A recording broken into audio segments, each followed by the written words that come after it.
Bagala vraiment compliqué, non mais balai, il plusieurs bandits talibans maozo qui tombaient. C'est le rapport d'enquête portant sur la déclaration de patrimoine de M. Michel Joseph Martelly, ancien président de la République. Bienvenue sur Vision News, c'est un plaisir pour entrer la carrière avec une nouvelle émission. Aujourd'hui, c'est lundi. Un lundi qui marqué 8 décembre 2025. Nous bravo la contentement pour même qui déjà petit chaise bar pour rentrer bon Vision News pour gagner toute information. Mesdames, messieurs, j'ai quelque chose sur l'introduction vidéo ça, c'est que dans Bibalé, là vraiment compliqué, gagner plusieurs talibans qui tombaient et ça qui est la cause individu ça a tombé, gagner dans échange coup de balle avec la police, gagner qui t'a caché dans l'espace qui te gagné et bonbonne et gaz mesdames messieurs et bien dans échange coup de balle ça et bien gagné une explosion qui fait gagner plusieurs là-dedans qui tombé en bas balle la police gagne là-dedans qui cangrenait mesdames messieurs gagné dans échange ça retour gagné un policier SWAT qui touchait pas balle mais pour l'instant nous pouvons pas confirmer est-ce qu'il est en vie nous pouvons pas confirmer comment état de santé lié pour l'instant mesdames messieurs il y a d'abord gagné ULCC mesdames messieurs qui sorti rapport aujourd'hui lundi là pour que monsieur président Joseph Michel Martelly indexé dans PAF dans l'argent d'État dans gaspiller l'argent d'État plus que 59 millions de gouttes qui étaient alloués avec et Fondation Éducation, eh bien, FNE, Michel Joseph Martelly, puis a fait dans l'argent ça, mesdames, messieurs, lui, puis a fait et gaspiller l'argent de l'État, mesdames, messieurs, eh bien, ILCC lui-même, lui, sorti rapport, mesdames, messieurs, jeudi, lundi, qui marqué, 9 décembre 2025. Donc, comme nous toujours dit, c'est la façon, pour si vous travaillez ça, c'est de vous abonner, ou partager, ou liker, ou même qui déjà abonné, nous vous merci. Si vous voulez faire ça, payez petite cloche notification, et quittez un like, quittez un commentaire, pour jouer une toute dernière information qu'il a portée sur nous, sur Vision News, mesdames, messieurs. En nous suivons ensemble pour plus de détails. Il s'agit de 5 rapports d'enquête. Le premier, c'est le rapport d'enquête portant sur la déclaration de patrimoine de M. Michel Joseph Martelly, ancien président de la République.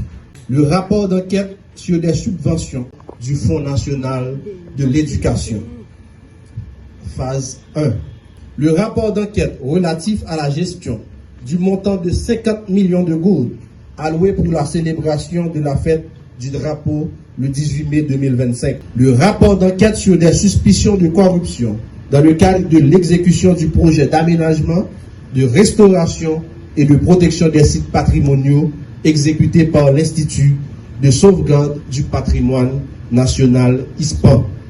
Et enfin, le rapport d'enquête sur les soupçons d'enrichissement illicite de Adzenwiller Lazare, directeur des opérations à l'université publique du Bas-Artibonite. Le directeur général de l'unité de lutte contre la corruption ne cesse d'exposer les effets de la corruption sur la cohésion nationale. Depuis sa prise de fonction, l'ULCC a intensifié ses efforts, notamment à travers la conduite d'enquêtes rigoureuses et la publication de rapports de plus en plus systématiques. Dans ce contexte, nous invitons le directeur général de l'ULCC, M. Jacques Ludwig Joseph, à ses propos de circonstances. Membre du conseil de direction de l'unité de lutte contre la corruption, mesdames, messieurs les enquêteurs, mesdames, messieurs de la presse parlée, écrite, télévisée et en ligne.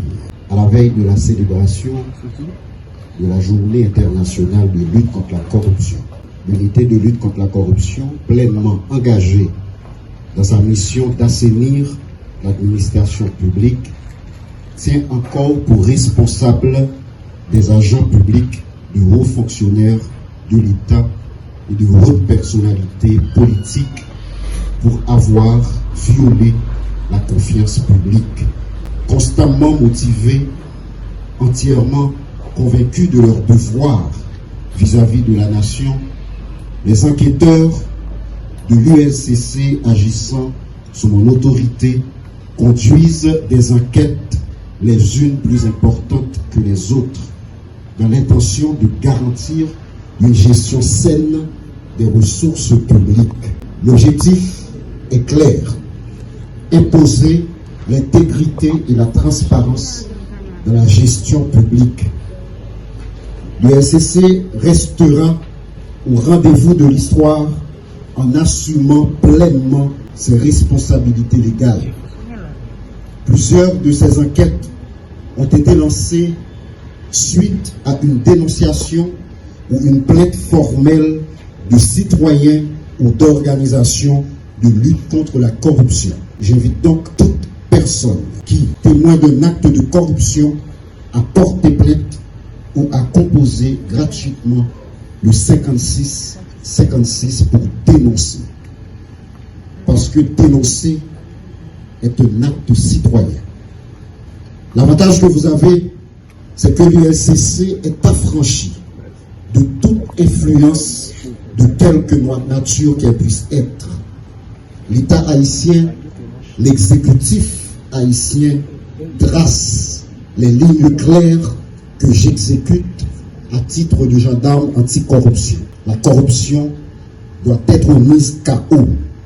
C'est l'objectif que nous poursuivons en vous présentant aujourd'hui 5 rapports d'enquête sur des faits patiemment documentés par les enquêteurs à l'endroit desquels j'adresse un hommage bien mérité. Des cas relatifs au détournement de biens publics, de fausses déclarations de patrimoine, de passation illégale de marchés publics, d'abus de fonction, de faux et d'usage de faux, de prise illégale d'intérêt, d'entrave au bon fonctionnement de la justice et autres sont détectés. L'ULCC veut faire comprendre que nul n'est au-dessus de la loi. De l'application de la loi, la République n'identifie aucun intouchable. Ces dossiers seront transmis à la justice pour un traitement judiciaire qui tiendra compte de l'ampleur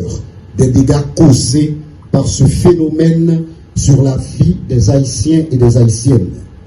En attendant la mise sur pied effective du pôle judiciaire spécialisé dans les crimes financiers que j'appelle de tous mes voeux, j'ai la conviction profonde que des magistrats qui travaillent dans des conditions particulièrement éreintantes et difficiles feront la différence en sanctionnant avec la rigueur de la loi les corrompus et les corrupteurs. Je veux ici saluer les efforts de ces juges qui ont récemment mis en état, sur la base des enquêtes de l'ULCC, plus de 10 personnalités publiques.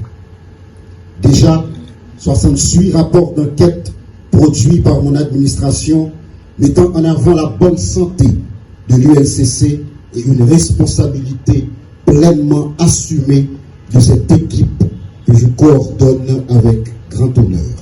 C'est encore une performance sans précédent dans l'histoire de l'institution qui est désormais mûrie, affranchie et pleinement opérationnelle.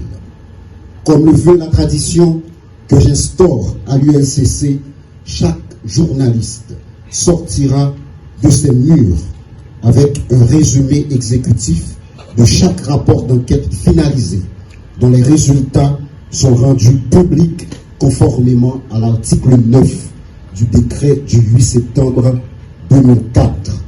Cette démarche légalement autorisée et qui fait, je le sais, grincer des dents, facilite heureusement le contrôle citoyen. Et puis nous tous connaissons, c'est dans fait noir que corruption taille banda, et pour mettre lumière sur le monde, qui a levé, qui a pillé l'État, nous obligé de courir. Merci en pile de présence. Bagala vraiment compliqué dans mi balai côté que nous apprenons que situation tellement dégénérée dans mi balai, il plusieurs bandits taliban maozo qui tombé en bas de la police et qui en pile le autour qui l'état caché dans l'espace qui gagne gaz propane désir mais le gaz propane ça dans échange coup balle avec bandit en messayo gèle dans espace côté nèg yo ayant gagné bonbon qui explosé.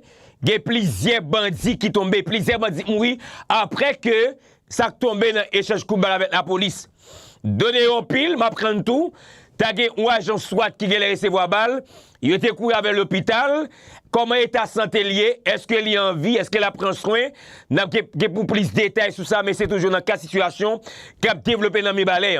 Pas oublier que récemment, on a regardé dans une vidéo côté que Jeff t'a fait soldat yo quitter Las Caobas.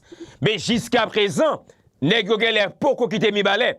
Parce que tout objectif nèg taliban yo, c'est river, rentrer et prendre Ozo Plaza dans Mibale. Donc on essaie là presque depuis les nèg yo fait attaque sur la et dans Mibale, c'est la brigadier yo, c'est la policier différentes unités yo, ça c'est basé yo. Ça veut dire que en pile froid, bandi yo toujours visé zone qui est espace qui est Ozo Plaza. Mais la police mobilisée, je dis en pile échange coup de balle, en pile bandit tombé, et la pas 12 pour nèg yo, alors bandit jamais dire au niveau de Mibale. Mais nous avons confrères nous et Désir, Claude et Sévère, qui c'est Ville Wilkins, monsieur est certain, monsieur est trouvé dans Mibale, ou bien dans zone ça yo, monsieur a pour nous plus de détails sur ça pendant l'émission ça. Mais de même tout Désir, Claude et Sévère, monsieur m'apprend toi hier dimanche là, la pas trop douce au niveau de zone métropolitaine Port-au-Prince. Au niveau de Avenue Christophe, Gedron Kamikaze qui lagué, plusieurs bandits tombés. Au niveau de Avenue N, zone bon Unitech, Gedron qui lagué, plusieurs bandits tombés. Ça veut dire, hier dimanche là, zone métropolitaine là, il était un véritable champ de bataille entre la police avec bandits armés. Nous avons des détails sur ça avec le Naïd Antoine, qui lui-même a regardé ça pour nous au niveau de ça. Et de même, tout monsieur, m'apprend hier dimanche vers les 7h dans la soirée, il y a exactement plusieurs cas kidnapping qui fait au niveau de Delma 31. Il y a pas 3 personnes qui bandits kidnappés, et parmi 3 personnes, ça, il y a 2 filles, un garçon. Détail ça nous avec collaborateur nous Claude Naïd Antoine. Et m'apprend tout matin messieurs malheureusement et triste nouvelle, un terrible accident fait dans la zone Caracol, dans le bloc Caracol, côté que un gros bus jaune qui t'a porté plusieurs ouvriers qui t'a travail dans factory ça, dans usine ça, mais situation qui passait, accident arrivé fait, il y a plusieurs monde qui perdent la vie dans zone et bloc Caracol presque dans bloc ça. Qui donc nouvelle en pile Désir, nouvelle en pile Sévère et Claude Antoine, mais pas oublier tout non, dossier décision qui prend bon côté cahier payant pour dire que depuis ces monde qui sous sanction Nations Unies, moun ça ou pas capable ni voter et ni inscrit dans la course électorale qui pour faire un payant, mais il y a plus qui commence à recevoir Désir Claude, mais une telle décision c'est une décision pour capable barrer un coup commissaire Muscadet parce que Bral dit que c'est vrai Muscadet et il passe sous section Nations Unies mais BINU qui c'est bio intégré Nations Unies en Haïti l'idée c'est rapport contre Muscadet et bien ça qu'a fait que Muscadet lui-même pas capable à participer si la gagne intention ou dit parce que si diaspora haïtienne non et si mon grand sud paysan t'as décidé Alder Muscadet pour entrer avec la course électorale. Donc, bagarre vraiment pile, 2 jeunes demoiselles, nèg yo pas arrivé identifier, rentrer la dans Campéré dans Okaï, yo tué demoiselles yo, mais moi apprendre à laisser l'argent, famille demoiselles t'avoyer pour yo qui yo même à vivre aux États-Unis, mais Zé fait Ismaël Fra, rive rentrer pour capable avoir problème.